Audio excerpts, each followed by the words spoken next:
Hello, you are welcome to this channel, Research Plus. In this channel, I provide you with AI approaches to research analysis, interpretation, and reporting. If this is your first time of coming to this channel, please subscribe to this channel, and anytime I come up with new quality content video like this, you'll be the first person to be notified. Thank you. Let's take our today's class, and God bless you. And in our today's class, I am going to carry you along how to run an ordinal logistic regression analysis. And if you have not watched my last video, you should go and look for it. It is called How to Confirm that Our Data is Not Normally Distributed.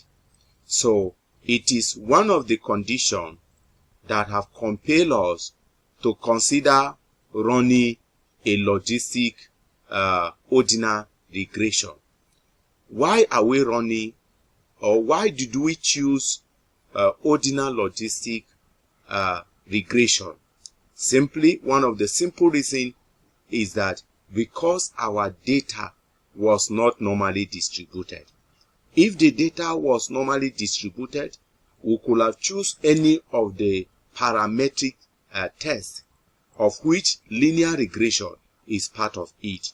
But now that our data is not normally distributed, we check it, we log it using log 10. You can also log it using square root.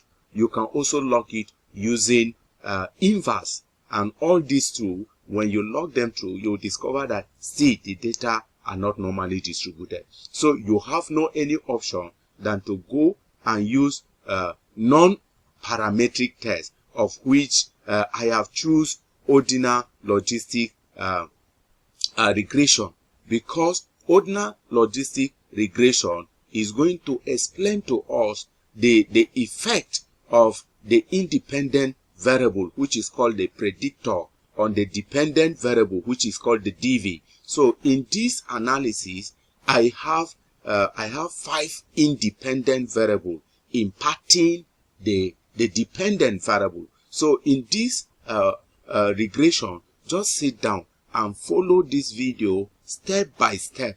Anywhere you have challenge, you can email me, you can call my line, then I am always there to help you. So let's go back to dashboard and see what to do. Now you come to analyze. This is our starting point in most of the analysis we are going to do. So now you now come to regression, you come to linear. You now say linear. From linear, you just come down here, you will see ordinal.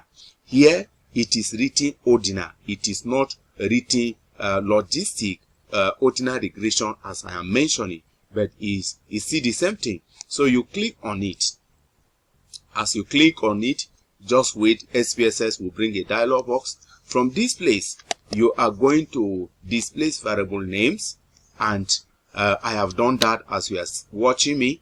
And I'm not going to use categorical variables. I am going to use a continuum variables. Those variables that have already calculated their mean value, and I'm going to use them.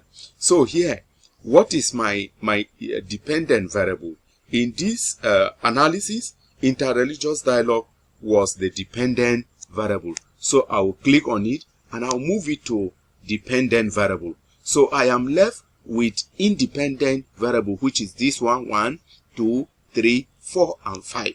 So what I'm going to do, I am going to move this 4 independent variable all together.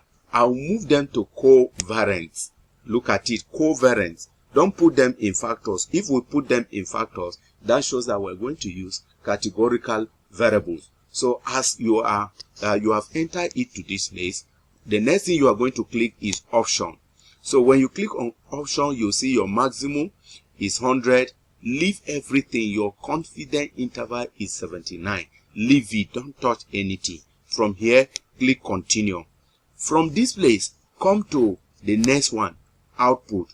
In this place, what are we interested in? We're interested in goodness of fit statistics, we're interested in summary of statistics, parameter estimate, and we're interested in test of parallel line. So you check these four from this angle. Don't touch anything. Leave the default like that and click continue. Then you now click OK. Just wait and see your own logistic regression as it is loading up. It has loaded up. This is a case processing summary. On the case processing summary, you will see my dependent variable showing you from the case processing summary. And in this one, I have 400 respondents and there is no missing. So let's move down. You will now see this model called model fitting information. You will now look at, we have intercept only and we have final. We have our significance value. But before I explain anything here, I want to make it clear that this table has a hypothesis that is guiding this table. And the hypothesis, the new hypothesis that guide this table is saying that the data is the data is not normally distributed. The data is not normally distributed, while the alternative says the data is normally distributed. So at this point, you will discover that our p-value is 0.00. It means that our scale is fit for this analysis. And we also have goodness of fit. This goodness of fit we have Pearson and deviance. So you also check their level of their p-value. In this one, it says the known hypothesis stated that if the p-calculated value is greater than 0.05, then the model is fit for this analysis. So in this situation, our p-value here is greater than 0.05. With this, our model is fit for the analysis we are going to run. We have pseudos R-square. This pseudos R-square, we have Koch and Schnee, we have Necricket, and we have Mafda. What these variables try to explain the unit change in the dependent variable as a result of the unit change in the dependent variable. So you are going to move down from this and go to parameter estimates. Look at these parameter estimates, and it is not every figure here that you are going to concentrate. For the sake of time, and if you need detailed explanation of this tutorial class, you can email me, you can chat me up, so that we will arrange on how I will give you detailed explanation on this. This threshold, this is the effect of the independent variable upon the dependent variable. But I am not going to concentrate here. Just look at the p-value from this side. Then let's go down. Let's go. Locations. These locations that you are seeing, these are where your independent variable are there. You see digital technology, you see government policy, you see religious leaders influence, you see interreligious organization initiatives, you see economic. So look at the standard, the estimate, look at the estimate. We have 0.364, we have 0.197, we have 0.233, we have 0.587, we have 1.173. These are the estimate as they are affecting this one. But look at the value, look at the p-value. You will now discover that the digital technology has 0.008. which is what? Which is less than 0.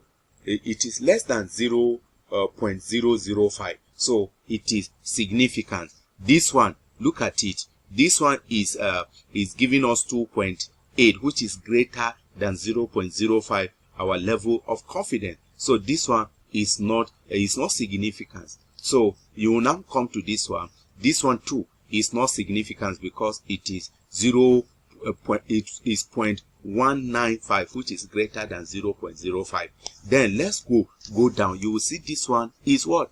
0.00, which is significant. And this one too is 0.00, which is significant. I want to tell you that it is on this basis that we are going to test our hypothesis for our research. So you know that in your own research, you've stated your hypothesis, you stated your known hypothesis and your alternate hypothesis. What you are going to do is that you check on this result. What is your hypothesis saying in that place? If your known hypothesis says there is no significant relationship between interreligious dialogue and diplomacy, and your alternate says there is a significant relationship, and by this value giving us a positive value, it simply means that you are going to reject your known hypothesis, which say no, and accept your alternate hypothesis, which is always a researcher claim, which says that there is a relationship between interreligious dialogue and diplomacy. The same thing you check for government, you discover that this one is negative. Likewise, and that is how you are going to report it as you are reporting your test of hypothesis in your work. In fact, this is the heart of this model as you are going to explain it in your research. So by the time you explain this, your findings are going to come out of this model. So let's move down a bit. We will now see another test of parallel line. This test of parallel line simply is trying to tell us that our table here, the value, the chances, the odds of the independent variable affecting the dependent variable cut across all the responses. That shows that all the responses stand equal ground to be treated, and by seeing this, our level of significance is 0.005. This signifies that our model is good for the analysis we are running. I hope you are getting value from this video, and if you are getting value from this video, please like this video, share it, and subscribe to this video as we create impact in our community of researchers using this modern technology to create impact. Thank you so much. We are going to continue another tutorial class on how we are going to report this thing in our dissertation as to relate it to our literature review and how we can report it successfully. Thank you so much. God bless you.